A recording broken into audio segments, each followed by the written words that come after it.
Muy buenas tardes, bienvenidos, bienvenidas a esta edición de hoy de Sobre la Mesa. Hoy martes 15 de abril, día de la dolorosa del 2025. ¿Cuáles son los temas que voy a estar discutiendo con ustedes durante las próximas 2 horas?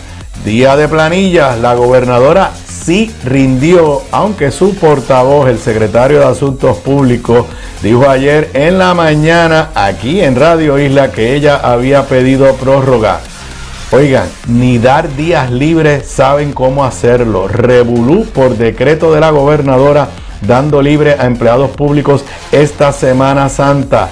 Gobierno gasta fondos públicos en campaña publicitaria promoviendo los logros de la gobernadora en los primeros 100 días, que incluye hasta una página web. Parece una campaña política, pero evidentemente es pagada con fondos públicos.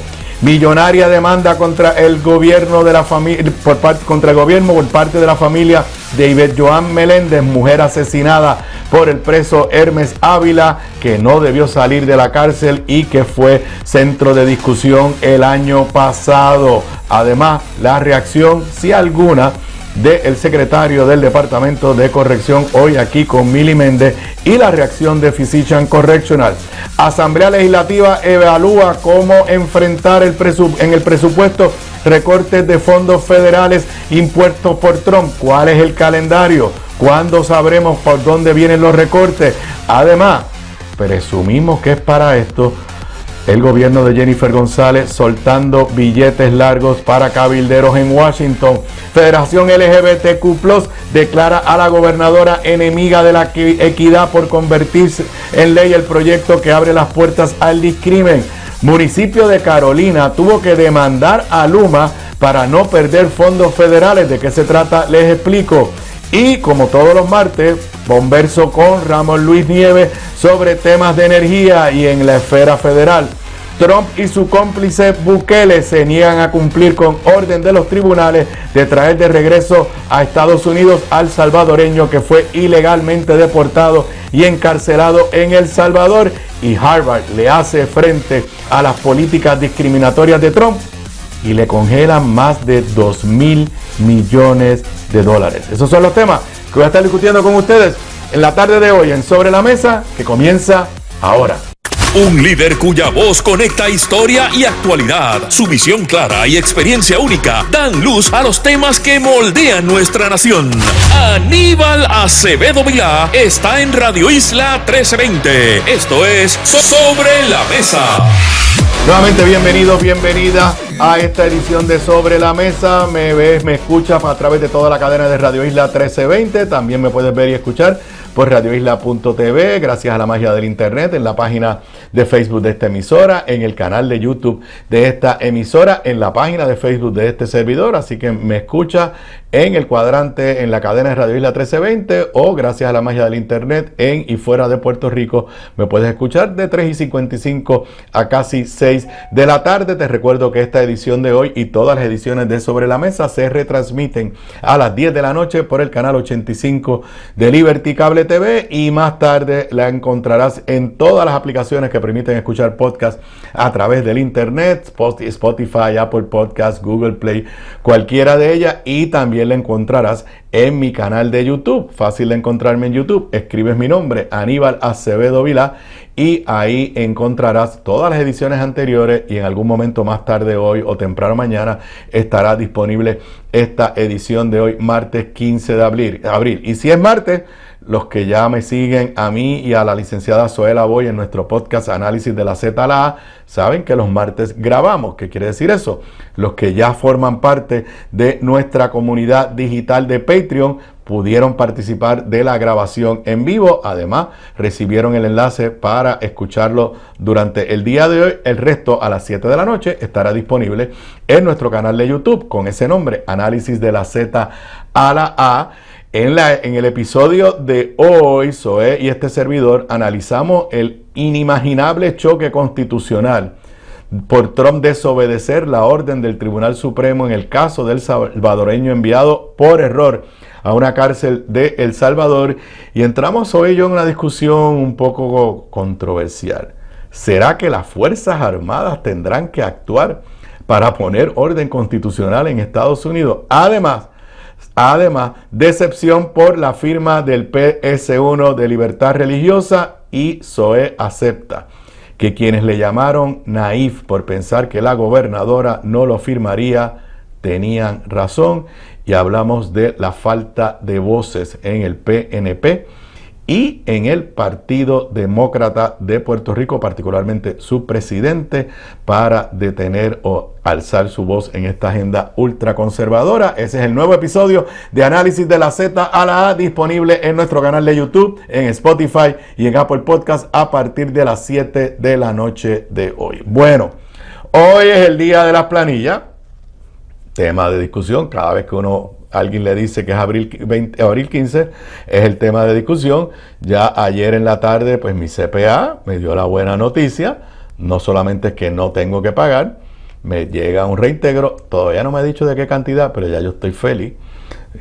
Yo creo que es la primera vez en los últimos años que no he tenido que poner un cheque adicional a lo que me retienen, pues como todo contribuyente, pues durante el año me van haciendo retenciones, así que hoy estoy cumpliendo con mi obligación ciudadana, rindiendo mis planillas y repito, aunque no me han dicho cuán grande es la buena noticia, estoy feliz porque me van a devolver alguito al rendir la planilla durante el día de hoy.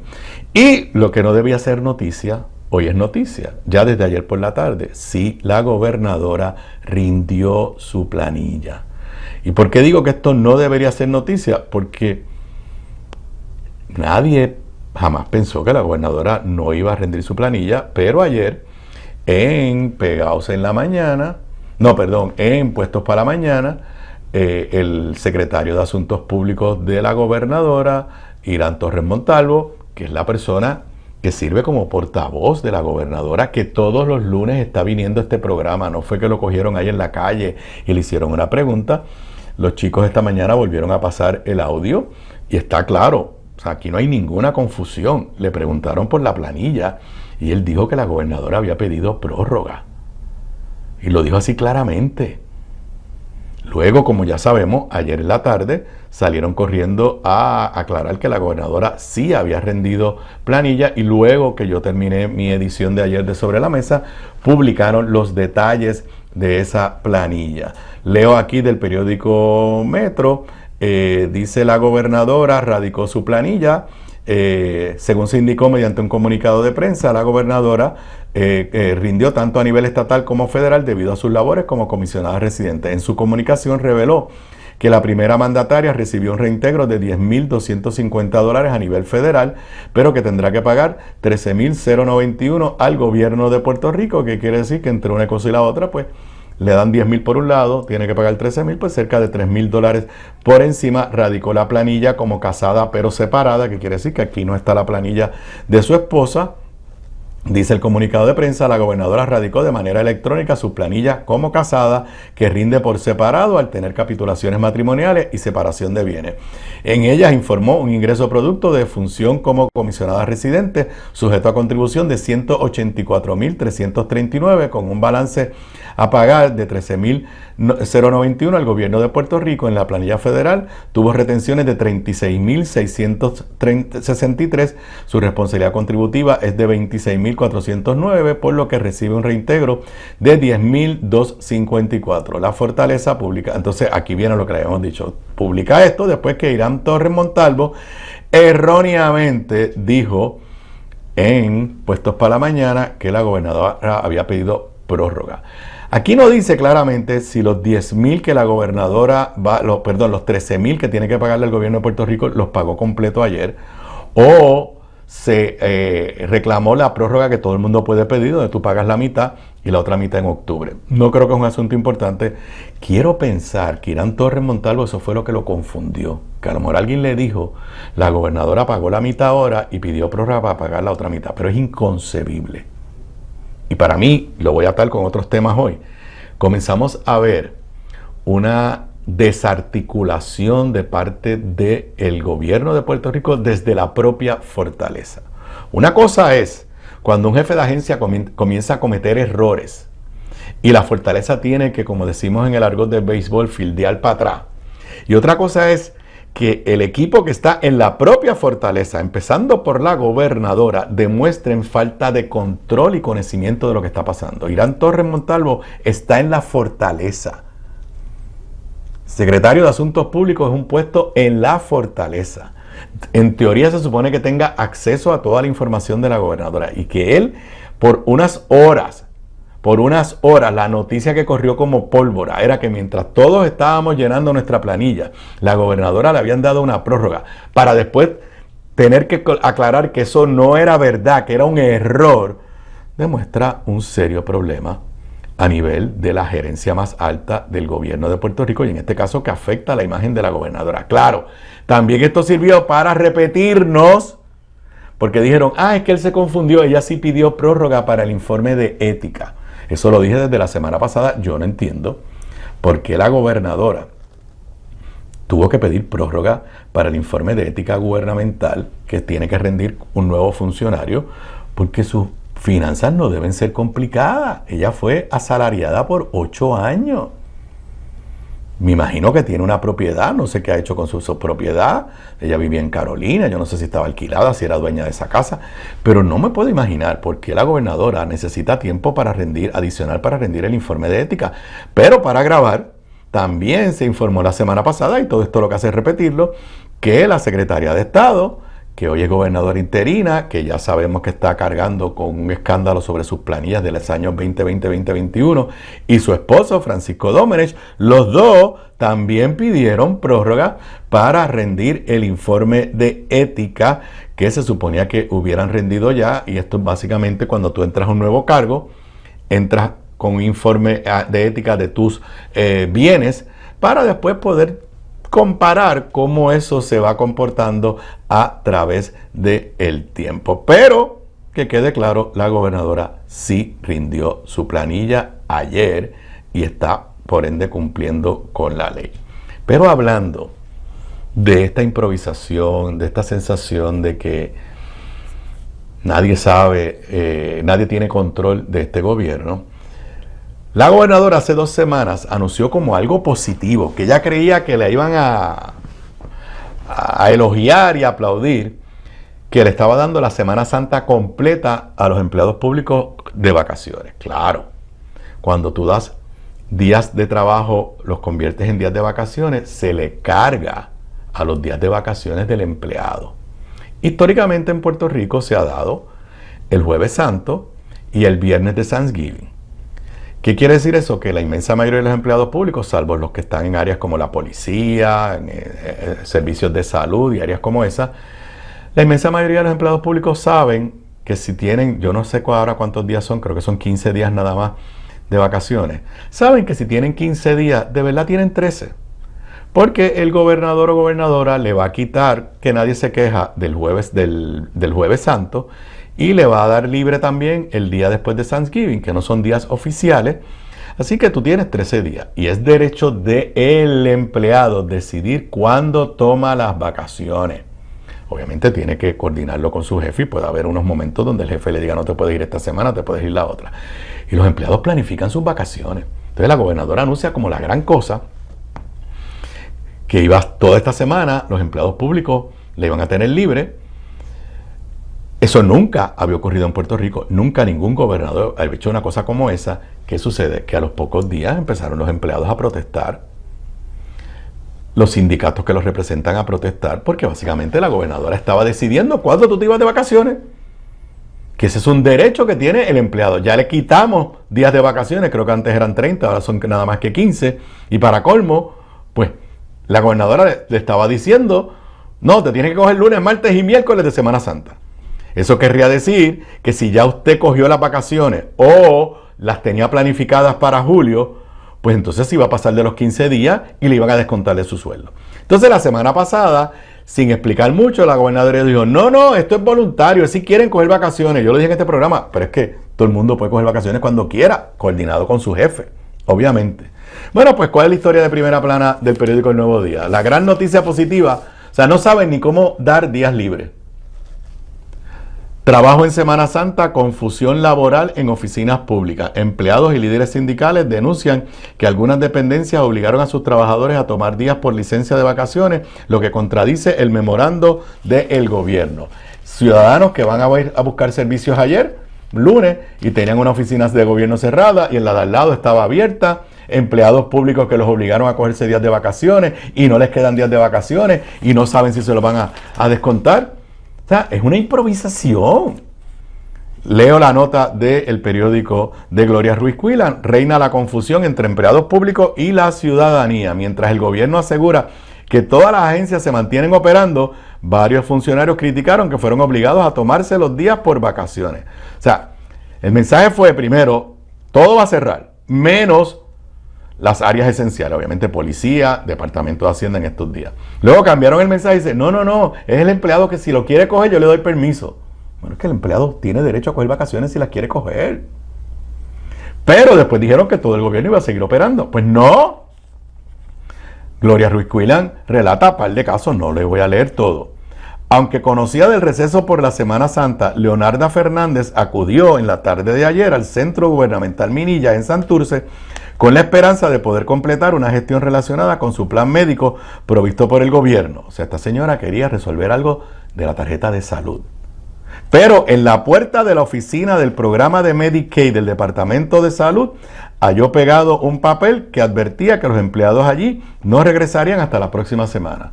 O sea, tuvo que llegar a Minillas para descubrir que estaba cerrada porque le dijeron que todo iba a estar abierto. Cita textual. Está cerrado. Dijeron que el gobierno estaría cerrado, pero yo pensé que ellos, el programa de Medicaid, no caían en ese rango y vine a ver, manifestó la mujer, vecina de Santurce, a toparse con el nuevo día a su salida de la torre sur del complejo gubernamental. El papel colocado en una de las puertas de cristal informaba sobre la posibilidad de acudir en alternativa a una de las oficinas ubicadas en Atorrey, Trujillo Alto o Loíza. En otras palabras, algunas estaban abiertas, otras estaban cerradas. Guess you. Usted averigüe. O sea, esto de verdad. Y nos quejamos de la eficiencia gubernamental. Exhortaba también a recurrir al centro de llamada o a una página de internet para mayor orientación. Fernández, sin embargo, optó por regresar a su casa y volver a Minillas concluida la Semana Santa. No obstante, se quedó con la duda porque allí había otras dependencias de gobierno abiertas, como el Fondo del Seguro del Estado. Esto confunde, y tiene razón la señora. Confunde, doña Leonarda estaba confundida, todos estamos confundidos. Aquí relata, el 3 de abril la gobernadora anunció durante una entrevista en WKQ que concedería libre con cargo a vacaciones toda la Semana Santa a los empleados públicos. La iniciativa se oficializó más tarde ese día mediante una orden ejecutiva. Entonces ella básicamente, miren lo que dijo, esta administración entiende meritorio conceder como días libres del lunes 14 al jueves 17, de manera que los empleados públicos de las agencias de la rama ejecutiva tengan libre la Semana Santa completa y puedan tener la oportunidad de reflexionar y compartir con sus seres queridos la solemnidad de la Semana Mayor. Ahí no decía que algunos sí y otros no. Ahí no decía que los estaba invitando a que lo cogieran de vacaciones. Ahí decía que iban a cerrar el gobierno. La gobernadora también justificó la orden ejecutiva con el argumento de que podría generar mayores eficiencias y ahorro en el gasto público en términos de lo que conlleva la operación diaria de las agencias. Mire, el plan inicial era cerrar el gobierno, pero se dieron cuenta que no los iban a felicitar y que los empleados públicos estaban molestos porque le estaba decidiendo la gobernadora cuándo se cogían sus vacaciones. Y entonces ahí cambiaron. La Oficina de Recursos Humanos emitió el 9 de abril el memorando especial número 2 que ordenó a los jefes y directivos de agencia atender interinamente sus circunstancias particulares y por ahí sigue. Y hay relatos en esta historia precisamente de empleados que no querían cogerse estos días libres porque no le quedaban días libres o porque tienen unas vacaciones más adelante, pero que en esos casos la agencia unilateralmente decidió cerrar las operaciones. Ya vimos, ni el secretario de Asuntos Públicos sabía si la gobernadora rindió o no rindió planilla. Y ahora La gobernadora no sabe cómo decretar un periodo de vacaciones en el gobierno. Estos dos ejemplos que le he dado, no son un jefe de agencia que está actuando sin control. Estas son determinaciones que salen de la propia fortaleza. Que la gobernadora se haya llevado una primera plana hoy de que nadie sabe si el gobierno está abierto o no está abierto en este momento, a lo que apunta precisamente es a un gobierno que está sin control. Pero, no sé cuánto me queda para la pausa. Ok. Viendo el periódico impreso hoy, veo en la página 7 del periódico El Nuevo Día, 100 de 100. En estos primeros, con una foto de la gobernadora, es un anuncio, 100 de 100. En estos primeros 100 días demostramos que cuando se trabaja con propósito, compromiso y equipo, Puerto Rico avanza. Cada logro es una semilla de transformación. Cada paso que damos juntos abre camino a nuevas oportunidades. Seguimos enfocados en lo que realmente importa, en la gente, en sus comunidades, en sus sueños, porque lo que está por venir será aún más grande. Vamos a seguir trabajando con fuerza, con corazón, con visión. La foto de la gobernadora, logros, 2 puntos y una página web, jennifer100de100.com, un QR code, y yo estaba buscando donde decía anuncio político pagado por el PNP. Y cuando usted entra ahora mismo a cualquiera de las páginas de Puerto Rico por internet, le salen anuncios de esta vaina. La gobernadora se está gastando, sabe Dios cuánto. Yo espero que la oposición o la prensa pregunte cuál es el presupuesto de esta campaña de publicidad y cuál es el propósito. Es la nueva evidencia de que la gobernadora sabe que la percepción en la calle es fatal. Pero a mí me recordó la desastrosa campaña política, campaña gubernamental primero y después política de Pedro Pierluisi. Pedro Pierluisi en el 2023 gastó miles y miles de dólares en campañas de publicidad del gobierno, tratando de reclamar logros. Y luego para la primaria con Jennifer, ¿se acuerdan los billboards que decían, logro número tal? Y yo le decía a personas, mira, si la percepción es que no tuviste logros, tú no puedes hacer una campaña diciéndole a la gente, tú sabes que tuve logro. Tú tienes que de alguna forma explicarle. Y me parece que Jennifer está primero está malgastando dinero público. ¿Cuál es el fin público de estar gastando dinero hablando de logros en los primeros 100 días? Una cosa es que ya se haya ido de Media Tour. Pero esto cuesta dinero que se está pagando con fondos públicos. Y si lo está pagando el PNP, que lo digan. Si lo está pagando un super PAC, pues lo digan. Pero yo estoy seguro, porque aquí no hay ningún disclaimer. Han creado una página especial, Jennifer 100 de 100, y nos van a dar aparentemente los 100 logros más importantes en los primeros 100 días de este gobierno. No he escuchado a nadie hablar de esto. Me percaté porque me puse a ver el periódico impreso y veo temprano en la mañana ese anuncio, y cuando entro a cualquiera de las páginas web de los periódicos en Puerto Rico, me sale inmediatamente mírala aquí, entré a Metro, ahí está. Entré al periódico Metro y en cuestión de segundos me salió el anuncio de 100 de 100 del gobierno de Jennifer González, lo que repito, es para mí una muestra clara de cierto nivel de desesperación. Nunca antes un gobernante había sentido la necesidad de dar libre la Semana Santa completa para ganarse la buena imagen ante los empleados públicos. Tuvo que echar para atrás. Y hoy, primera plana negativa en el periódico. La percepción. El jueves pasado yo di mi análisis de los 100 días. Quiero anticiparles que ese análisis se va a repetir este Jueves Santo.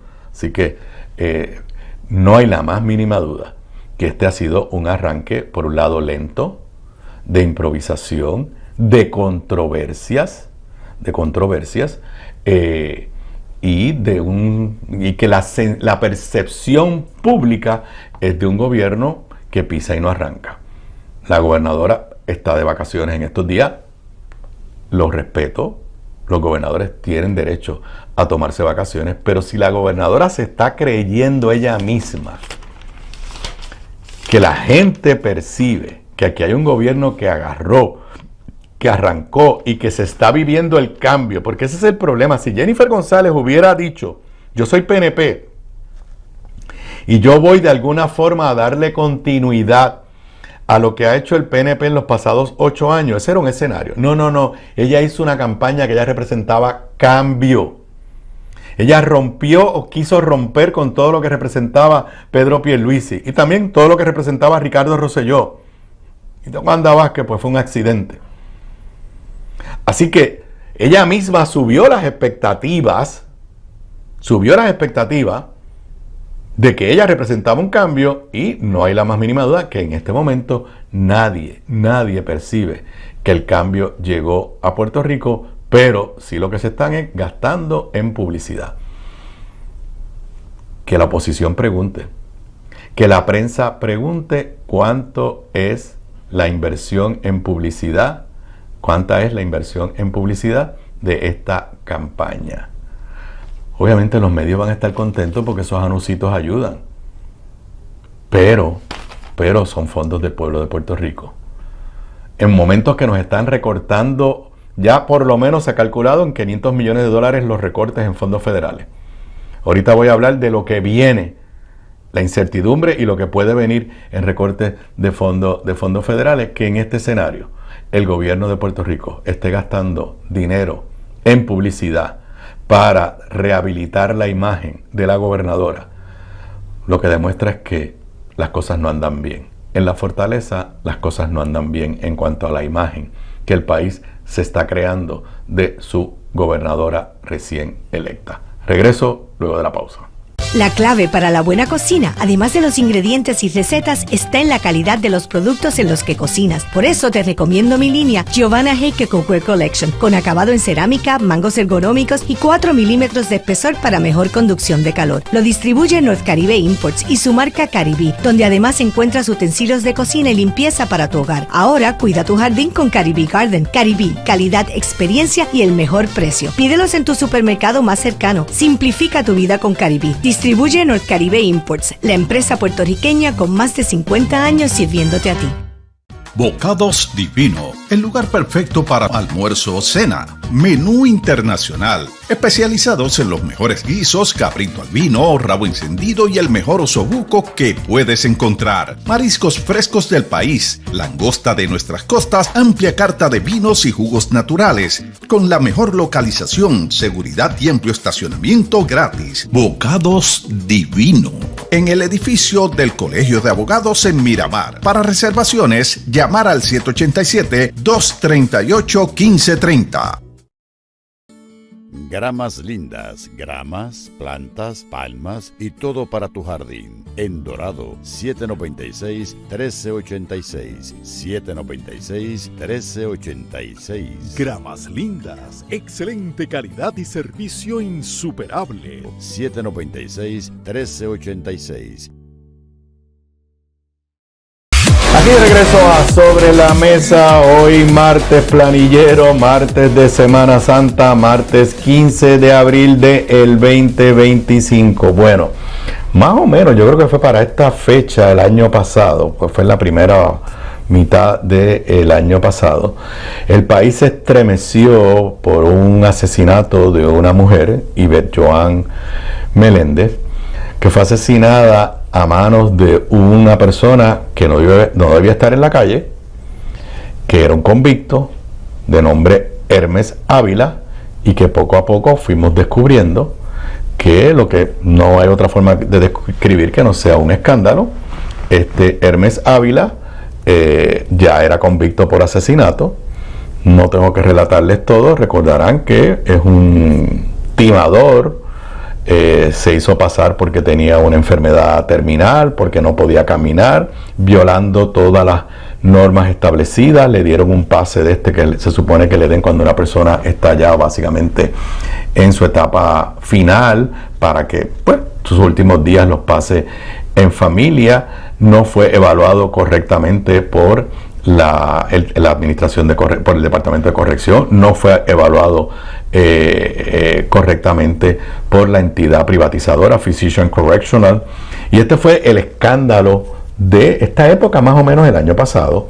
Fue tema de discusión en la primaria del PNP, donde la hoy gobernadora, como parte de sus esfuerzos de atacar al gobernador Pedro Pierluisi, recuerdo que había hasta un anuncio bien duro, donde ella decía: dedican el tiempo en atacarme a mí y en soltar asesinos. Y la gobernadora llegó a decir que el contrato de Physicians Correctional había que cancelarlo. Bueno, ¿qué ha sucedido? Número uno, sí suspendieron y despidieron unos empleados de segundo o tercer nivel en el Departamento de Corrección. La entonces secretaria de Corrección nunca aceptó responsabilidad ella. Y estamos a 15 de abril y Physicians Correctional mantiene su contrato con el Departamento de Corrección. Pues la familia de Yvette Joan finalmente radicó una multimillonaria demanda contra el gobierno de Puerto Rico, contra funcionarios públicos en su carácter personal, contra Physicians Correctional. Leo aquí del periódico El Nuevo Día, del periodista Richard Colón Vadillo: la familia de Yvette Joan Meléndez Vega demandó al gobierno de Puerto Rico y a través de sus agencias, entre estas al Departamento de Justicia y el Departamento de Corrección, por negligencia de los funcionarios interventores de dichos procesos, que dejaron en libertad al feminicida, quien ya cumplía pena por el asesinato de otra mujer previo al crimen que causó la muerte de Meléndez Vega. La representación legal de la familia solicitó un total de $41 millones que se dividirían en $1 millón en honorarios de los abogados, $20 millones en daños punitivos y $20 millones en daños compensatorios.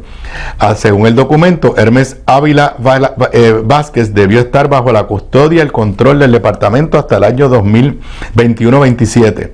No obstante, el reo logró salir a la libre comunidad, burlando todos los requisitos aplicables de la agencia. También evadió el cumplimiento de todos los pasos procesales de estricto cumplimiento ante la negligencia de los funcionarios interventores de dichos procesos, tanto de servidores públicos como contratistas privados al servicio del departamento. La demanda alega que Ana Escobar, saliente secretaria del departamento, reconoció durante una vista pública en el Senado que la agencia falló al no establecer los criterios específicos para identificar una condición fisiológica limitante.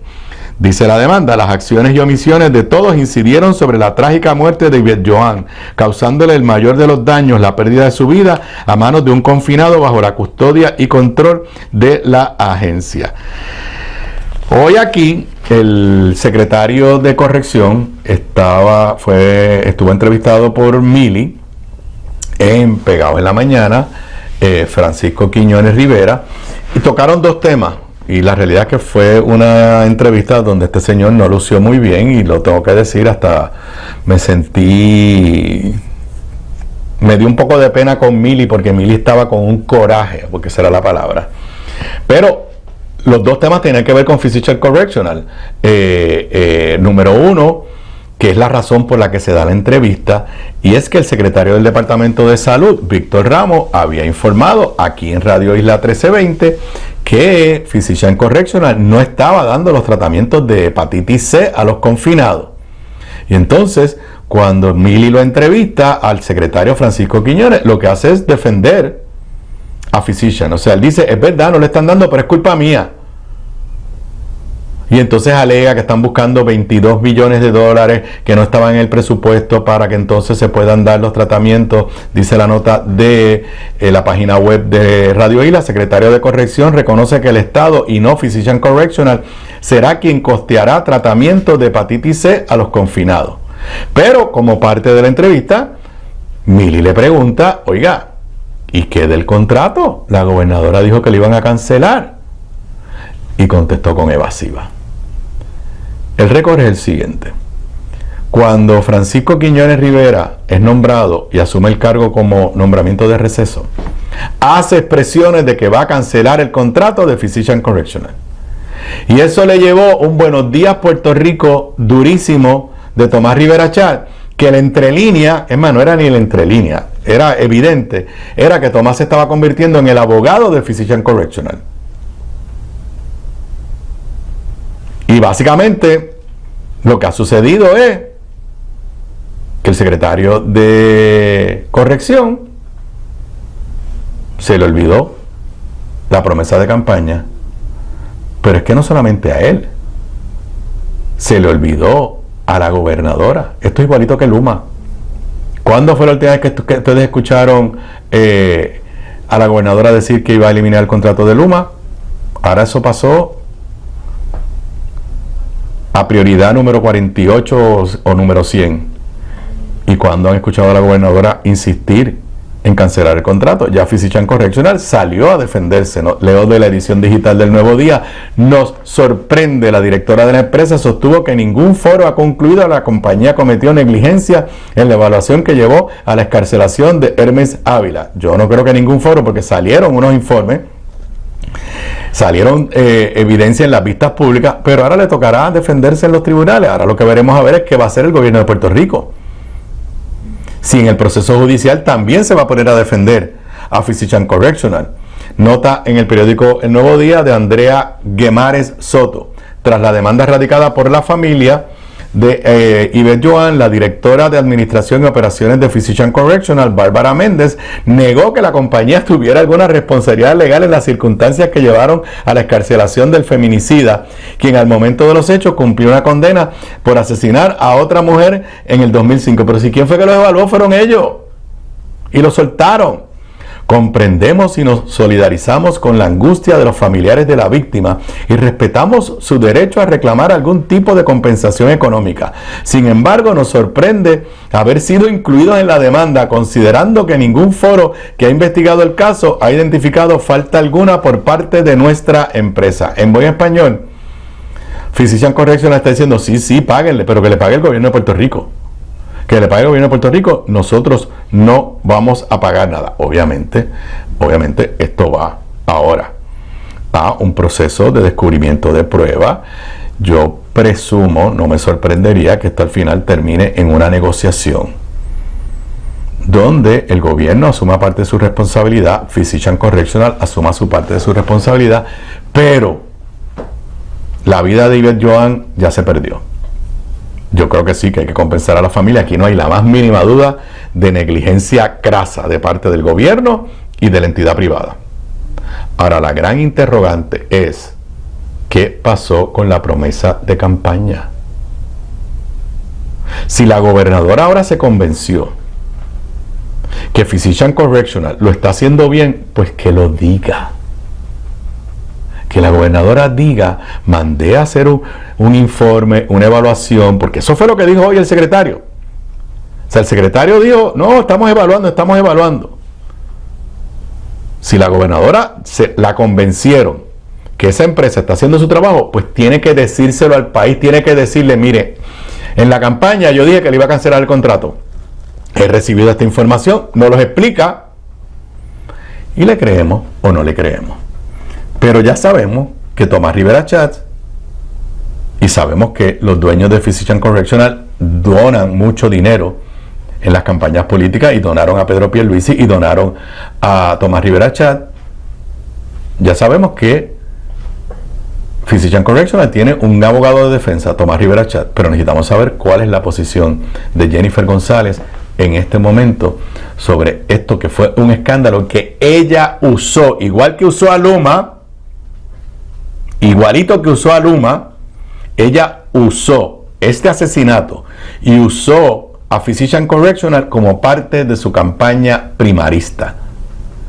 Y en los dos casos, en el de Luma y Physicians Correctional, dijo que cuando ella llegara se iniciaba el proceso de cancelar los contratos y ninguno de los dos ha comenzado. Regreso luego de la pausa. Aquí de regreso a Sobre la Mesa, hoy martes santo, martes de planilla, 15 de abril del 2025. Bueno, El tema, igual que los temas energéticos, son temas obligatorios casi todos los días, igual que el tema de Trump es obligatorio todos los días, pues íntimamente vinculado a Trump va a ser el tema presupuestario de ahora en adelante.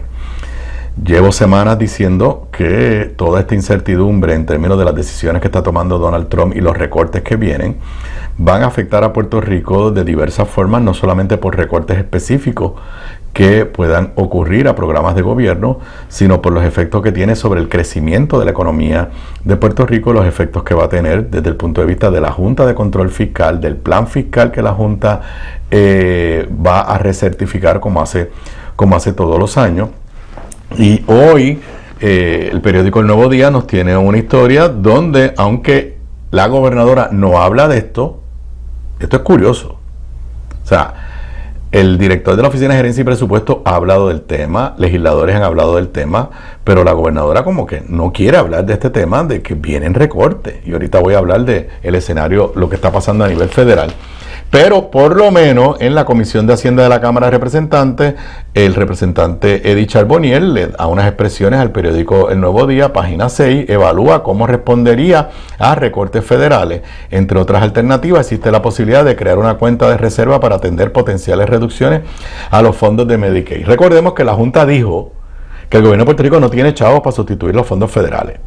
Ayer vimos un análisis que se hizo durante el fin de semana y los porcientos altísimos o la dependencia altísima que tenían diversos programas en Puerto Rico de fondos federales y cómo esto amenaza inclusive, más allá de los servicios al ciudadano, amenaza la estabilidad financiera de Puerto Rico, promesa, todo lo que sabemos.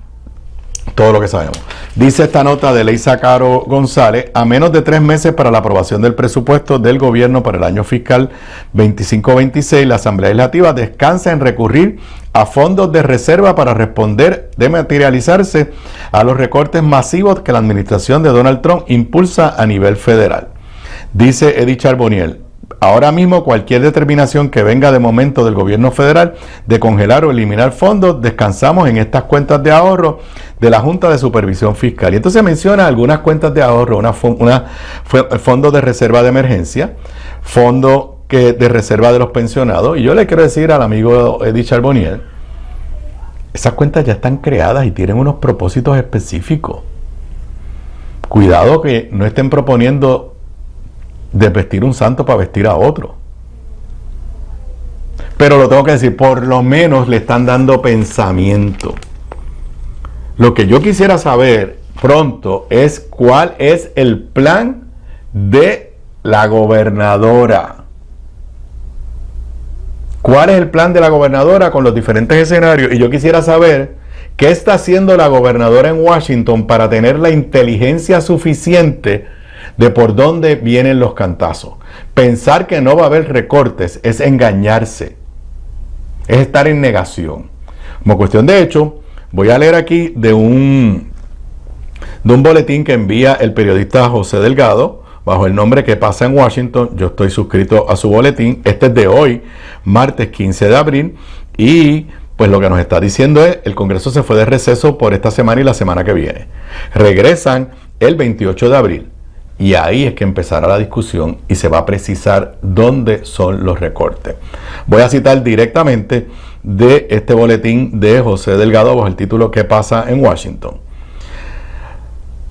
Al regresar el lunes 28 de abril, los jefes de comités de las 2 cámaras del Congreso, miembros de la mayoría republicana, deberán comenzar el proceso de seleccionar los programas que van a recortar con el objetivo de reducir en 1.5 billones, trillones en inglés, el gasto del gobierno federal durante la próxima década. José Delgado no nos está diciendo, van a empezar a discutir si recortan o no recortan. No, van a empezar a discutir dónde van a recortar. Ya el presupuesto, que en el caso de Estados Unidos es una especie de blueprint, es como un mapa, está aprobado. Ahora hay que cumplir y decidir dónde es que están los recortes. Dice el Boletín de José Delgado. La Cámara Baja terminó el pasado jueves, justo antes de iniciar su receso legislativo, con el trámite de la resolución que guiará el proceso hacia la redacción de un proyecto de reconciliación fiscal que incluirá tanto los recortes en el presupuesto como la extensión, idealmente de forma permanente, de los alivios tributarios de la reforma contributiva del 2017. Y les recuerdo a ustedes que los alivios contributivos de la reforma contributiva del 2017 de Trump fue para los billonarios, para los millonarios. No fue alivio para la clase media. Y ese es el compromiso de los republicanos. Vuelvo al boletín de José Delgado. La legislación persigue reunir en gran medida la agenda prioritaria del presidente Donald Trump, quien ya ha tenido en marcha una ola de recortes presupuestarios, en ocasiones yendo por encima de asignaciones aprobadas por el Congreso. La gran tarea desde finales de abril y durante el mes de mayo será equilibrar los recortes y los alivios tributarios que se cree pueden costar entre 4 billones y 5 billones para el gusto de los más conservadores y los moderados. Y aunque no es en este contexto, en la edición digital de hoy del periódico El Nuevo Día se publica una nota de información que no teníamos. Contratos de cabildeo y asesoría en Washington de la administración de Jennifer González rondan los $600,000. Nota de José Delgado. La administración de la gobernadora ha otorgado contratos de cabildeo en Washington que rondan al menos los $600,000 y tienen una duración en general de alrededor de 4 meses.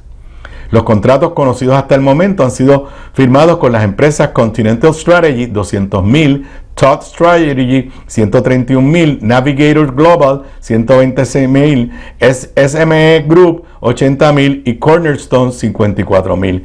Continental Strategy, contratada el 24 de marzo para proveer asesoría en asuntos gubernamentales, es encabezada por el ex embajador de Estados Unidos ante la Organización de Estados Americanos, Carlos Trujillo, quien ante la Comisión de Derechos Interamericanos de Derechos Humanos en la primera administración de Trump mantuvo en octubre del 2018 que los puertorriqueños son libres de mudarse a Estados Unidos si quieren vivir en un estado. Ese es el que contrató a la estadista Jennifer González, uno que se burló de los estadistas. El contrato con Continental Strategy, otorgado por la Autoridad de Asesoría Financiera y Agencia Fiscal, la que dirige Francisco Domenech, se extiende hasta el 30 de junio. Y por ahí sigue dando detalles de los demás contratos. La gran pregunta que hay que hacerle a la gobernadora es qué están haciendo o qué van a hacer estos cabilderos para primero tener la inteligencia de por dónde viene el cantazo y luego, obviamente, lo ideal, tratar de evitar que Puerto Rico se afecte. Ahorita hablaba de que el contrato de Luma sigue vigente y que la gobernadora no habla de esto. Hoy, Oscar Serrano, en el periódico digital Noticel, nos tiene una de estas historias que a uno le cuesta trabajo creer. El municipio de Carolina ha tenido que demandar a Luma para que Luma le dé una información que le debieron haber dado para poder hacer unos proyectos en el casco urbano y no perder fondos federales. Municipio tiene que demandar a Luma para no perder fondos federales. El operador privado de la red eléctrica lleva meses sin validarle al municipio de Carolina la localización de líneas eléctricas, lo que ha provocado 2 apagones en el casco urbano. O sea, no está diciendo ni tan siquiera que le den la obra, que le hagan la obra, que le den la información. Dice la nota de Oscar Serrano, el municipio tuvo que recurrir al tribunal para que el operador privado le validara la información sobre la localización de líneas de distribución en el casco urbano, lo cual es necesario para terminar un proyecto de prevención de inundaciones con fondos federales que expiran en octubre. El tribunal recibió la petición urgente el 26 de marzo, pero se discutió ayer en una vista por primera vez, debido al tiempo que demoró el foro en trasladar la causa del Tribunal de San Juan al de Carolina. Le tomó a la ciudad someter la demanda y llegar a la vista para que el operador le contestara solicitudes que primero se le enviaron en septiembre del 2024, hace 6 meses. Originalmente, los sobre $20 millones de FEMA asignados a la obra expiraban en julio del 2025, pero el municipio obtuvo una extensión hasta octubre. Luma no ha sometido una posición formal al tribunal, por lo que solo consta que su representante consignó en la vista del lunes ante la jueza Allí dijeron que van a ir a evaluar la obra esta semana, miércoles, jueves y viernes. También que cualquier reparación ocurriría el 25 y 26 de abril. Entonces estarían en posición de autorizar lo que el municipio pide. Es increíble que un municipio que tiene 20 millones de dólares asignados en fondos federales tenga que demandar a Luma para que le dé una información que se la debieron haber dado con una mera llamada telefónica. Nos vamos a una pausa, regreso y converso con el amigo Ramón Luis Nieves luego de la pausa. Aquí de regreso a Sobre la Mesa, hoy martes santo, martes planillero, martes 15 de abril, al igual que el martes pasado, y vamos a tratar de que sea todos los martes. Tengo aquí al amigo Ramón Luis Nieves. Saludos, Ramón Luis. Saludos a ti, Aníbal, y a la gente que nos está viendo. Primero que nada, ¿rendiste planilla ya? Ya rendí planilla. ¿No hiciste una Verónica Ferrayula? No. Ya rendí planilla, está todo bien, así que... No, chacho, a mí me llamó el CPA anoche que tengo reintegro. No me dijo de cuánto, pero bueno, ya estoy celebrando porque lo dije al principio del programa. Llevaba años que siempre al final tenía que pagar alguito, pues esta vez parece que me retuvieron suficiente. Mira, antes de entrar a los temas de energía, quiero tocar un tema que yo llevo tocando, pues, y ayer le di bastante duro. Y en el podcast que grabé hoy con Zoe Lavoy, que estará disponible a las 7 de la noche, Zoe se expresó mucho, inclusive se expresó bien decepcionada. Me refiero a la firma por parte de la gobernadora el domingo de Ramos del mal llamado proyecto de libertad religiosa, la Federación LGBTQ+, que dirige Pedro Julio Serrano. La realidad es que ha hecho una labor extraordinaria de denuncia y declararon a la gobernadora enemiga de la equidad. Tú, pues, en uno de los momentos, o sea, yo decía en el podcast, y les invito a que lo busquen a las 7 de la noche, que todos los gobernadores o todos los gobiernos de Puerto Rico, gobernadores y gobernadoras, o hemos mantenido los derechos que las minorías lograron obtener en el pasado, o los hemos avanzado, o sea, y estoy hablando de raciales, de niños fuera de matrimonio, de los derechos de la mujer y de la comunidad LGBTQ+. Y uno de los momentos de mayor adelanto en los derechos de esa comunidad fue el proyecto que tú fuiste el autor, protagonista, el PDLS 238, que se convirtió en ley en el 2013 y que prohibía el discrimen por orientación sexual y de género en todo, en el sector privado y en el sector público. Y dato curioso, la única PNP en ese momento que le votó a favor fue Jennifer González. ¿Qué te parece este momento que se está viviendo y el hecho de que la gobernadora ahora, al tener el poder con su sola firma o veto de detenerlo, lo haya firmado? Aníbal, pues, de hecho, y siempre, como siempre te digo, yo pues he escogido hablar, limitar mis comentarios públicos ahora mismo al tema de energía y de la música también, ¿verdad? Pero cuando me dijiste para hablar de este tema, yo te dije que sí, porque es un tema que, como tú mencionaste, pues marcó mi vida realmente, sí. Que fue fíjate que interesante que tú le llamas el proyecto del Senado 238, que hay pocas legislaciones. Todo el mundo después se acuerda del número de ley, yo no me acuerdo de la ley, pero que fue de tanto impacto el debate que la gente todavía se acuerda del número del proyecto. Estoy de acuerdo. Sí, más que de la ley, que es la ley 22 del 2013. Y esta ley de libertad religiosa me llevó que tú te estabas estrenando como senador. Mi primer proyecto de ley que yo radiqué el 15 de enero del 2013 fue ese que lo radiqué. Hice una conferencia de prensa junto a Pedro Julio Serrano y nuestro amigo Pedro Peters Maldonado, que le mandamos un saludo a Pedro Peters. Y al mes siguiente tuve la marcha más grande en la historia de Puerto Rico, hasta Ricky renuncia en contra del proyecto, pero lo aprobamos en mayo del 2013. Pues fíjate, Aníbal, esto me lleva a una breve reflexión sobre un tema político, ideológico político.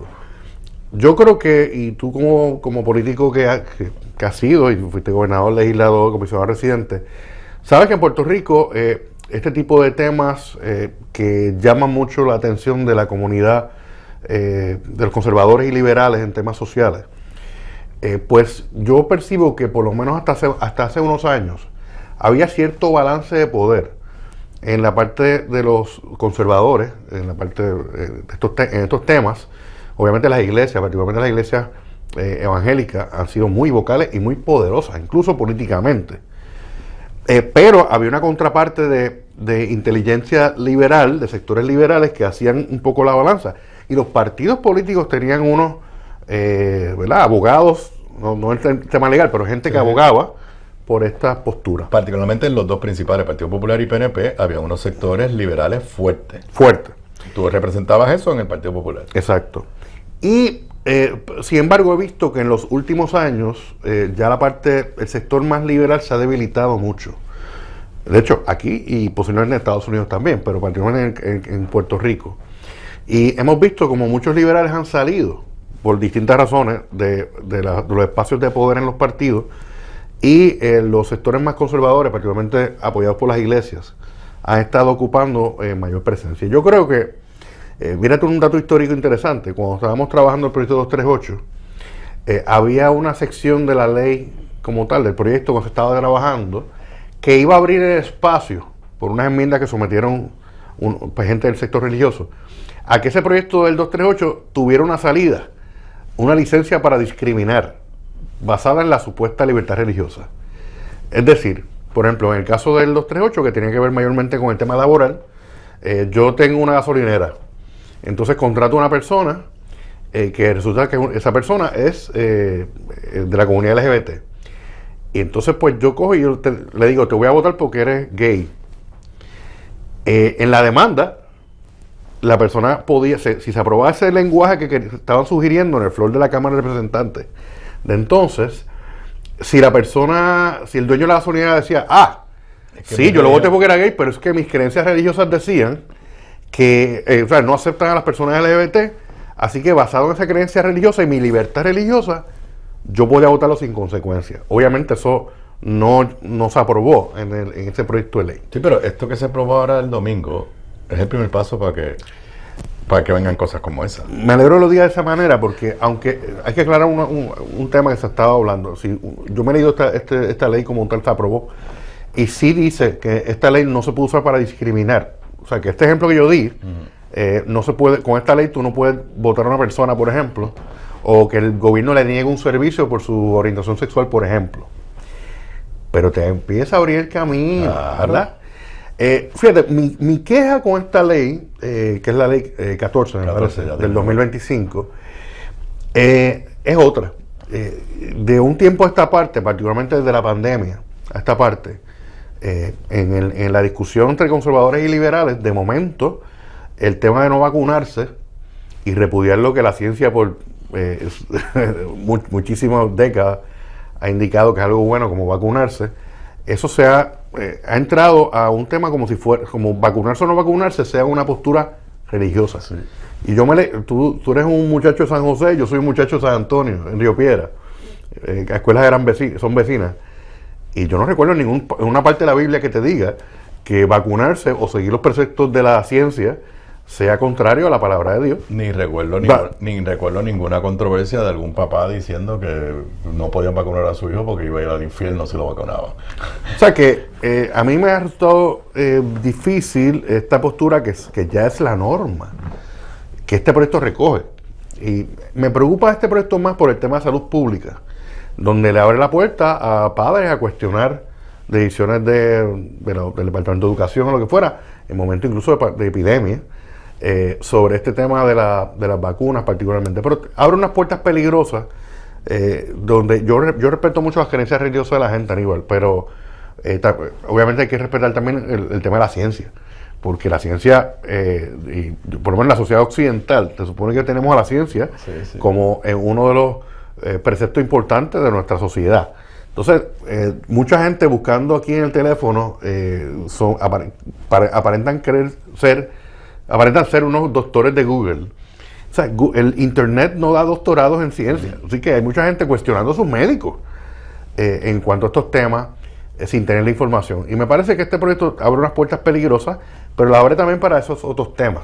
Ya políticamente, ¿verdad? Y eso es algo que yo creo que las minorías políticas en el Senado y Cámara pues no vieron, parece ver correctamente.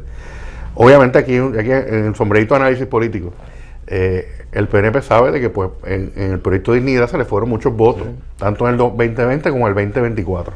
En el 2024, por la campaña anticomunismo y qué sé yo qué, pues muchos de esos votos regresaron al PNP, pero evidentemente hay una agenda para que para el 2028 el Partido de Dignidad desaparezca y regrese a sus raíces en el PNP.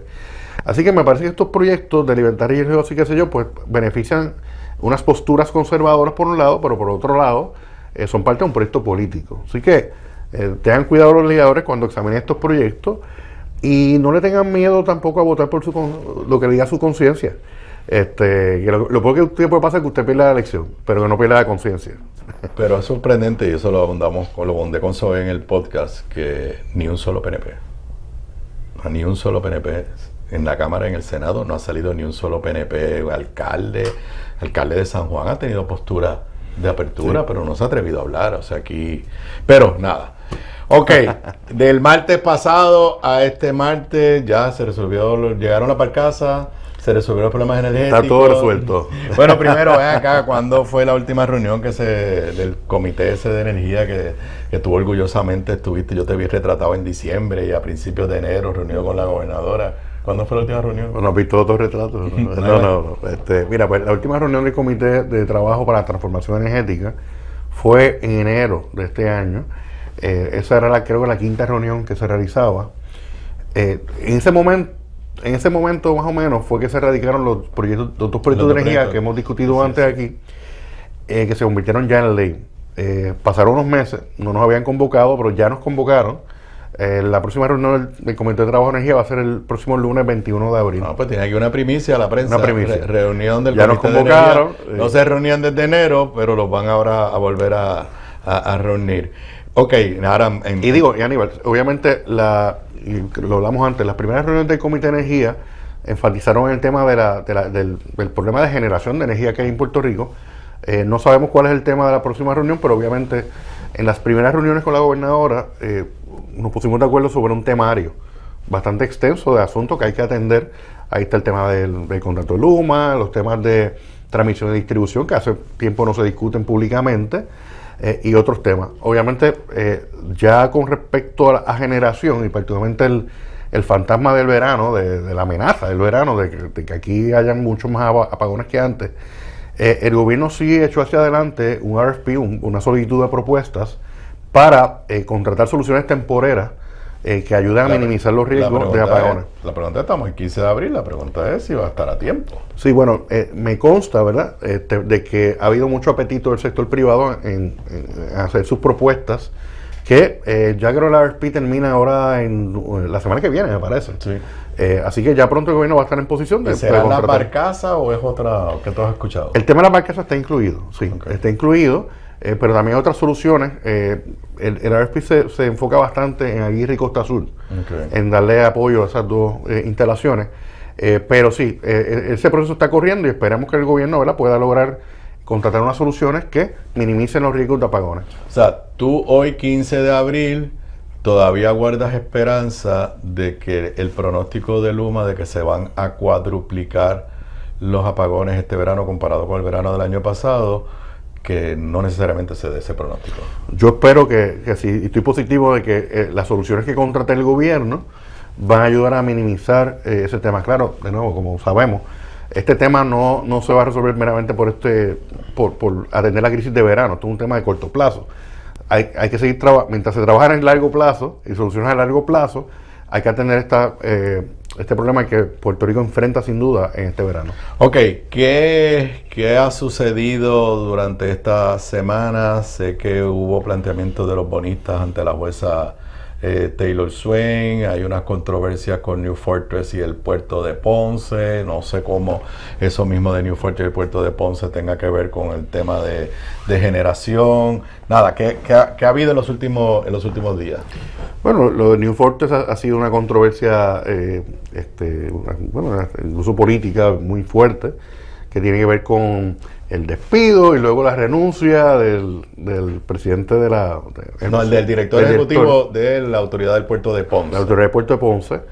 Primero hubo una controversia sobre si él estaba autorizado o no para firmar un contrato allí para que New Fortress se estableciera en el puerto de Ponce.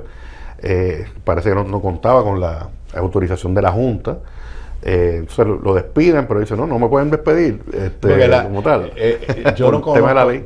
Yo tengo que admitirte que yo no me he puesto a estudiar la ley del puerto de Ponce. La ley del puerto de Ponce, pero es un híbrido donde él alegaba que él había sido nombrado creo que fue por Ricky Rosselló, o sea que no era la alcaldesa, porque quien lo despide es la alcaldesa, pero tengo que decir, que te lo dije fuera del aire, que en este media tour que hizo la gobernadora, que fue a 800 programas, no me acuerdo dónde, le preguntaron por esa controversia, y ella dijo, y lo tengo que reconocer, respaldó a Marlés, dijo: lo único que yo sé es que yo me reuní con la alcaldesa hace una semana, ella me dijo que entendía que se había otorgado un contrato ilegalmente, y le dije a la alcaldesa, haz todo lo que tengas que hacer para que se respete la ley.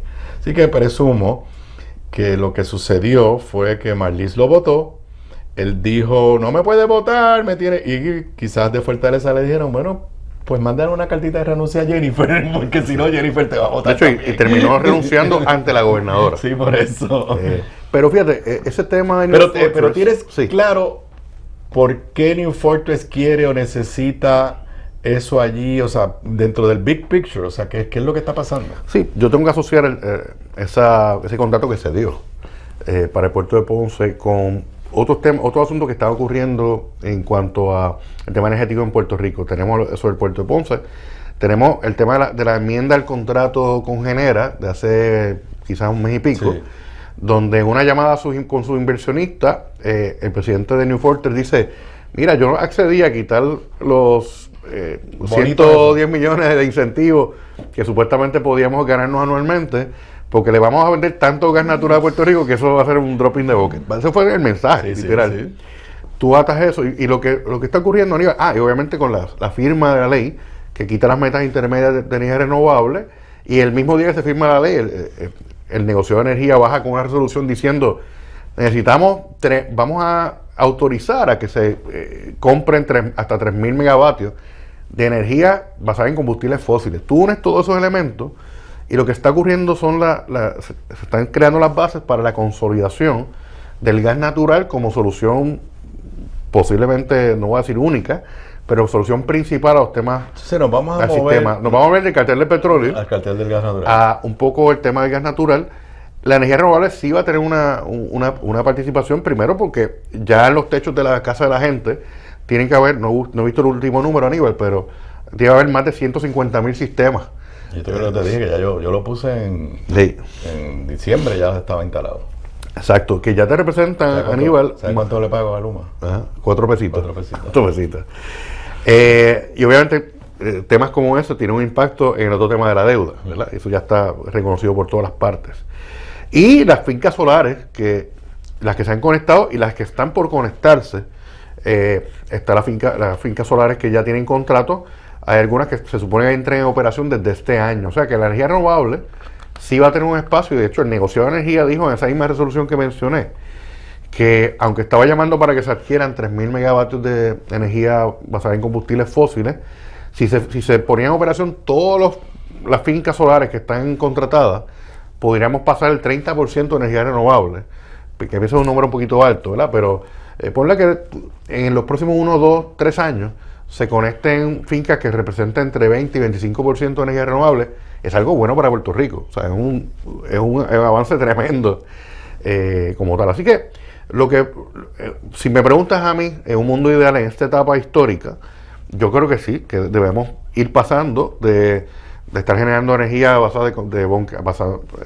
anclados en búnker C, diésel, derivados del petróleo, ir reemplazando eso por gas natural, pero a la misma vez conectar toda la energía renovable, venga a donde venga, para tener una cartera de energía bastante balanceada. Y hay unas personas que entienden de que no podemos tener tanta energía renovable en el sistema porque es intermitente la energía renovable, que es cierto. Pero para eso están las baterías. Así que ya se han procurado y están corriendo propuestas para integrar bancos de batería masivos que hagan un balance y le den más estabilidad al sistema. Eso atado a el anuncio de Luma de que iba a estar conectando decenas de miles de contadores inteligentes, reemplazándolo pues te va modernizando el sistema un poco. Así que ese es el mundo ideal que yo veo. ¿Y qué es lo que hace el contador inteligente? Bueno, el contador inteligente es uno de los elementos tecnológicos necesarios para atender una realidad donde, en el caso por ejemplo tuyo, vas a estar produciendo energía y mandándolo a la red, pero también recibiendo energía de la red. Y ese tipo, nuestra red eléctrica no está diseñada para eso. Es una red que está diseñada para tú como consumidor recibir energía. Pero esta dinámica de dos vías necesita elementos como los contadores inteligentes que te puedan medir bien esos flujos de carga y eso. Así que son elementos que creo que son positivos. A todas estas, estoy seguro que alguien dirá, sí, pero se me sigue yendo la luz en casa. Y es cierto.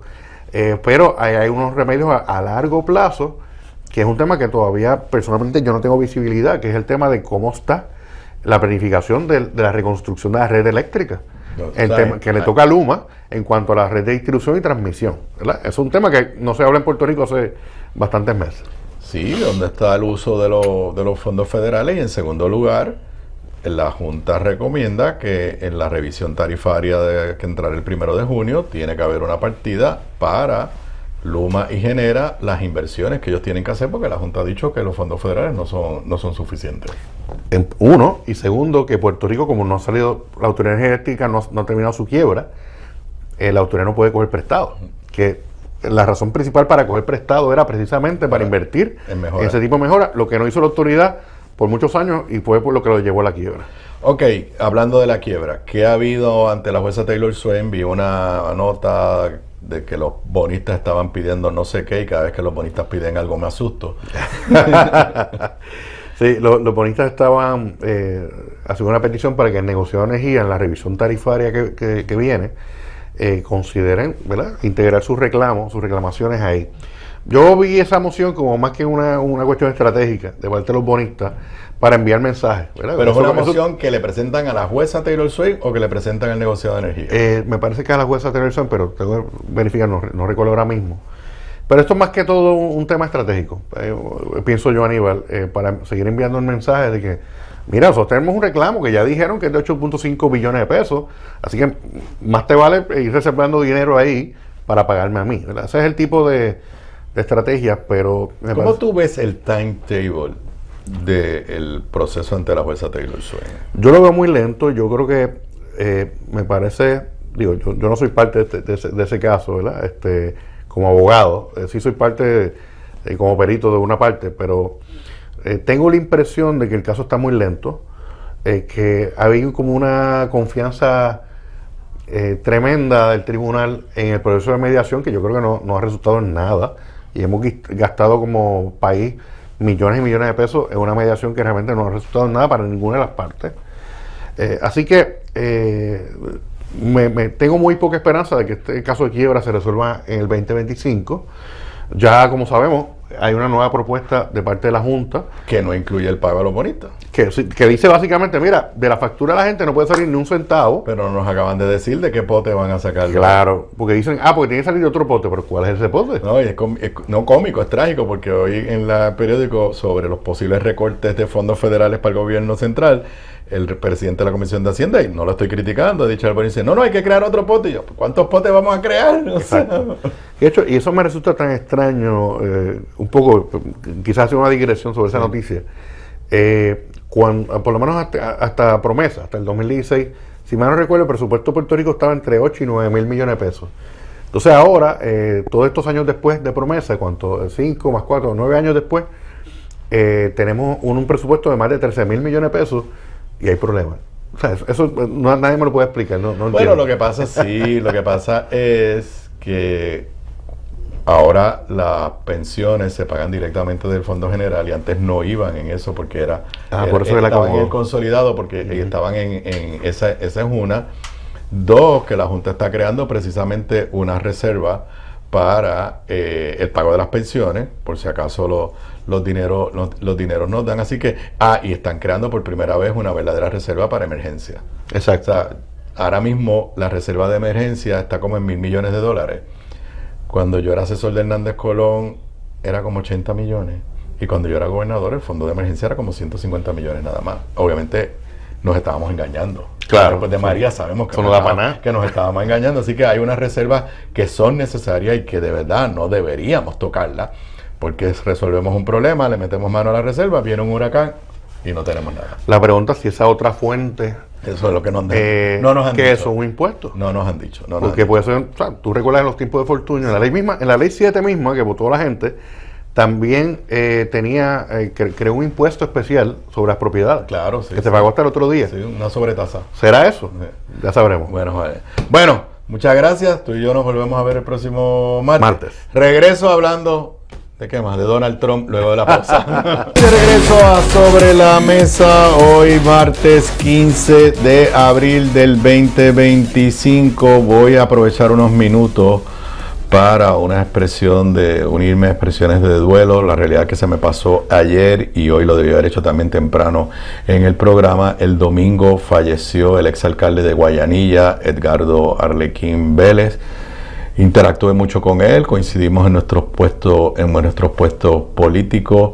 Fue un extraordinario alcalde, llegó al servicio público en su función, o sea, antes de eso había sido director de la famosa banda escolar de Guayanilla.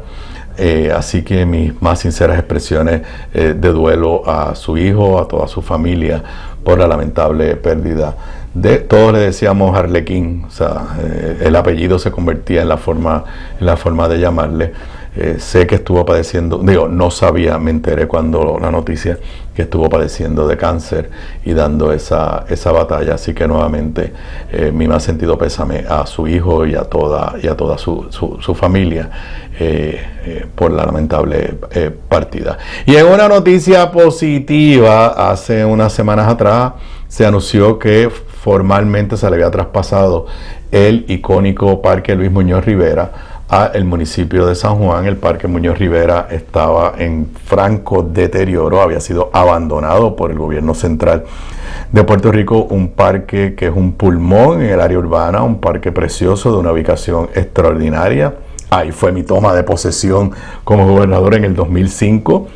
También en múltiples ocasiones fui a lo que se conocía como el Pabellón de la Paz, que también quedó abandonado y semidestruido. Pues por lo menos tengo que decir que el alcalde Miguel Romero ya comenzó la fase de limpieza del parque, que es lo primero. Aquí hay una nota de Noticel. San Juan inicia las mejoras en el Parque Luis Muñoz Rivera. Las tareas incluyen recorte en áreas verdes, recogido de basura y escombros, limpieza de alcantarillas, levantamiento de copa de árboles y el comienzo del cambio de 620 luminarias. Yo soy de los que creo que facilidades como esta, parques, están en mejores manos de los municipios, de los alcaldes, y de esa forma también la ciudadanía, cuando se deteriora, le puede reclamar directamente al municipio. Ojalá y pronto podamos ver la revitalización y el resurgir del hermoso Parque Luis Muñoz Rivera, que es la entrada a la isleta de San Juan. Así que enhorabuena, ojalá, vuelvo y repito, ojalá y sea exitosa la renovación y que la decisión de trasladar y poner esto en manos del municipio haya sido la correcta. Bueno, los últimos dos segmentos, lo que me queda del programa, varios temas sobre Mr. Donald Trump. Primero, desde el punto de vista de la estabilidad de los mercados, ayer el mercado de Wall Street, diríamos que se quedó igual. Subió pero muy poquito. Hoy anda por el mismo camino. En este momento el Standard & Poor's está igualito, 0.02% para arriba. El Dow Industrial está 0.06 para abajo. El Nasdaq está 0.01 para abajo. ¿Qué quiere decir eso? Que no se ha logrado recuperar de las pérdidas que ha tenido luego de todas estas improvisaciones de Donald Trump en cuanto a los aranceles. Sí hay una determinación que tomó China. Estados Unidos está peleando con China y no es fácil pelear con los chinos.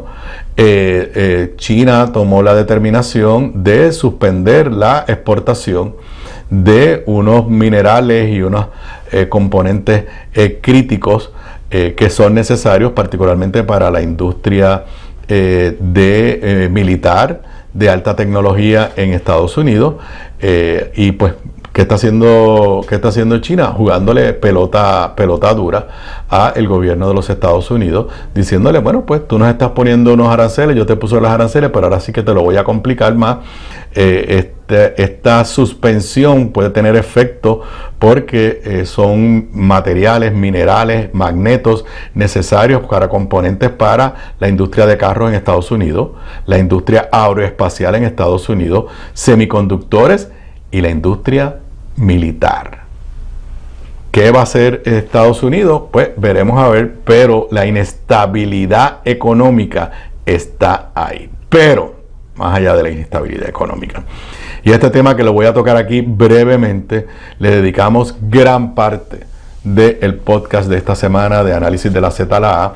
Zoela Boy y este servidor, como saben, ya lo grabamos, está disponible a las 7 de la noche. Los que son parte de nuestro Patreon pudieron participar de la grabación y también lo pudieron escuchar y ver antes que los demás, pero para el resto estará disponible en nuestro canal de YouTube, análisis de la Z a la A las 7 de la noche. Estados Unidos va camino a un choque constitucional nunca antes visto. Tribunal Supremo de los Estados Unidos, el jueves pasado, yo lo celebré en este programa, 9-0, aunque utilizando un lenguaje un poco ambiguo, determinó que Estados Unidos tenía que facilitar que se regresara a Estados Unidos el salvadoreño de nombre Kilmar Ábrego García, que el propio gobierno de Estados Unidos aceptó que había sido enviado a El Salvador, a una cárcel en El Salvador. O sea, fue deportado y metido preso. O sea, este señor estaba en la calle. Nunca ha sido acusado de nada. Y se lo llevaron, y tenía visa para estar en Estados Unidos. Entonces lo deportaron y lo metieron preso. Pues son dos cosas, porque algunos los están deportando y los dejan en su país de origen. No, a este lo deportaron y lo metieron preso. El gobierno de Estados Unidos admitió que eso era un error. El Tribunal Supremo le dice, you have to facilitate. No dijo, lo tienes que traer, y esa es parte de la controversia. Y ayer, como relaté en este programa, Donald Trump con Bukele a su lado, Bukele dijo, el presidente de El Salvador, yo no lo voy a traer para atrás. Y estamos camino a un choque constitucional nunca antes visto. Como cuestión de hecho, la historia de primera plana ahora mismo en el periódico New York Times es precisamente, leo en inglés y voy a traducir, in showdowns with the court, Trump is increasingly combative. En la muestra de fuerza con las cortes, Trump está altamente combativo. Scholars say that the Trump administration is now flirting with lawless defiance of court orders, a path with an uncertain end. Juristas dicen que la administración de Trump ahora está flirting, está jugando con un desafío sin legalidad de las decisiones de las cortes, un camino que nadie sabe cómo va a terminar. Como les decía, en el podcast hoy y yo reflexionamos mucho sobre eso, le invito a buscarlo, pero esto es algo nunca antes visto. Estamos bien cerca de que el presidente Donald Trump y sus secretarios de gabinete y funcionarios abiertamente desobedezcan órdenes del tribunal, de los tribunales de Estados Unidos, incluyendo del Tribunal Supremo de los Estados Unidos. Eso nunca antes había ocurrido de esa forma.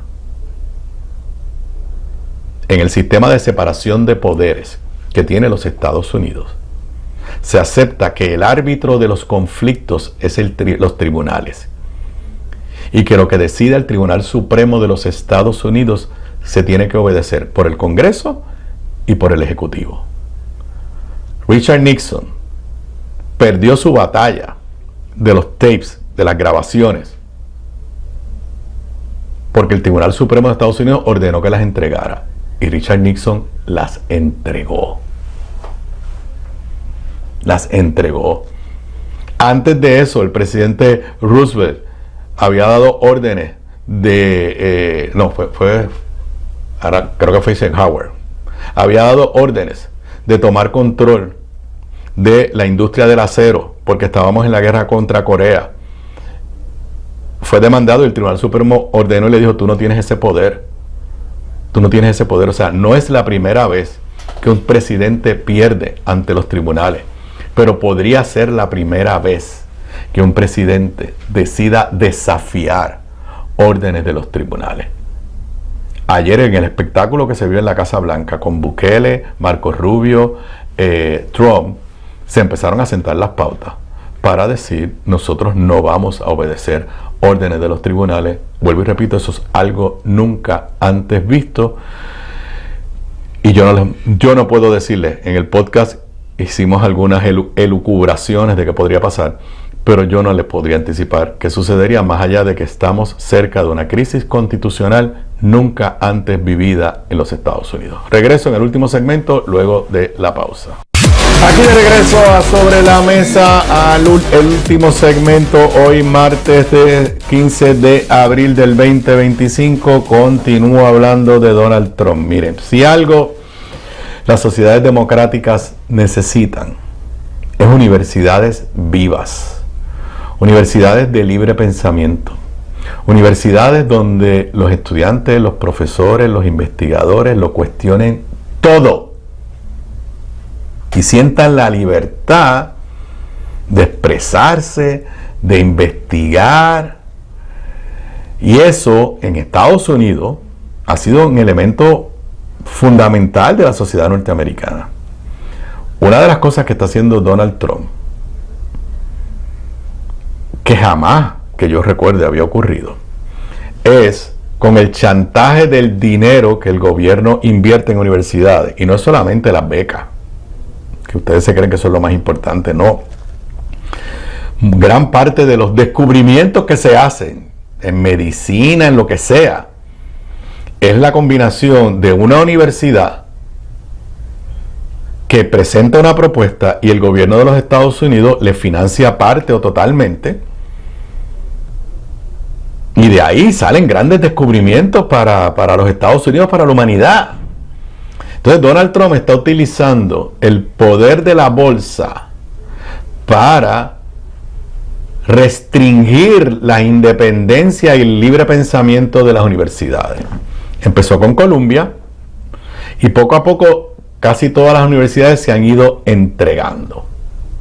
Hasta, obviamente mi alma mater es la UPI, pero como ustedes saben, tengo una maestría en Derecho de la Universidad de Harvard.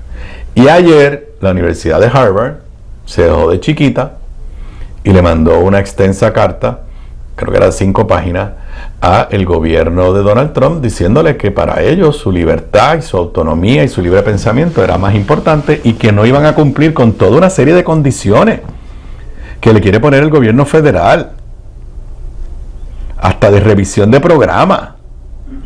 El gobierno de Donald Trump contestó inmediatamente congelándole $2,000 millones en fondos federales, 2.200 millones de dólares en fondos federales. Eso fue ayer. Harvard se quedó sin inmutarse y ahora los están amenazando con quitarle la clasificación de entidades non-profit. Leo de nota del periódico El Nuevo Día de hace un rato. Tras congelarle 2.200 millones, Trump amenaza con despojar a Harvard de sus exenciones fiscales. Esto debido a que la prestigiosa universidad se niega a cumplir con sus exigencias. Dice la nota, el presidente amenazó este martes con despojar a Harvard de sus ventajas fiscales después de que la prestigiosa universidad estadounidense se negara a plegarse a sus exigencias. Este último ataque a una institución académica se produce un día después de que su gobierno decidiera retirar 2.200 millones de dólares en subvenciones federales plurianuales a Harvard. Debería perder su estatus de exención fiscal y ser grabado como una entidad política, escribió Trump en su red Truth Social. La universidad privada con sede en Boston, actualmente en Cambridge, dotada de un patrimonio de más de 50,000 millones de dólares, goza de una exención fiscal federal y otra del estado de Massachusetts, como gozan todas estas universidades. Al igual que otros campuses estadounidenses, Harvard ha sido escenario de protestas estudiantiles contra la guerra de Israel en Gaza, en el punto de mira de la Casa Blanca desde que Donald Trump volvió al poder en enero. ¿Qué hay de malo que los estudiantes protesten? Esa no es la esencia de la libertad de expresión. O sea, lo que está haciendo Donald Trump va contra la fibra con la que se formó y ha convivido y ha crecido la sociedad norteamericana. Vuelvo a la nota publicada en el Nuevo Día Digital hoy. El republicano acusa a Harvard y a otras universidades de permitir que el antisemitismo florezca en sus campus, y su gobierno les ha pedido una serie de medidas como auditoría de las opiniones de estudiantes y profesores como condición para evitar que les retire la subvención. Harvard, a diferencia de la Universidad de Columbia en Nueva York, se ha negado a cumplir estas exigencias. En una carta a estudiantes y profesores, el presidente de la universidad, Alan Garber, aseguró el lunes que Harvard no abandonará su independencia ni sus derechos garantizados por la Constitución. Estamos ante terrenos, vuelvo y repito, nunca antes vividos en los Estados Unidos. Y un poco anticipando el diálogo que tuvimos sobre ello, que les invito a que lo busquen. La pregunta que nos hacemos es, ¿hasta dónde va a llegar esto? ¿Quién va a detener a Donald Trump? ¿Dónde están los niveles de indignación en la sociedad norteamericana? ¿Dónde están los republicanos que tengan la fibra moral y la espina dorsal para decir hasta aquí llegamos?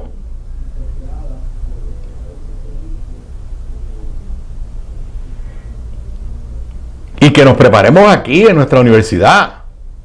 O sea, los efectos de esto. Menos mal que Harvard se ha crecido.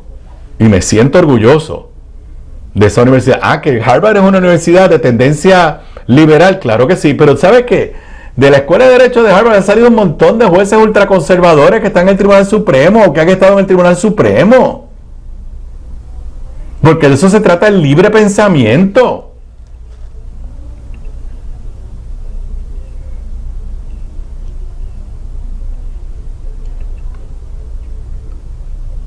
Y yo quiero saber qué van a hacer las demás universidades. Por lo menos, vuelvo y repito, Harvard ha decidido hacerle frente.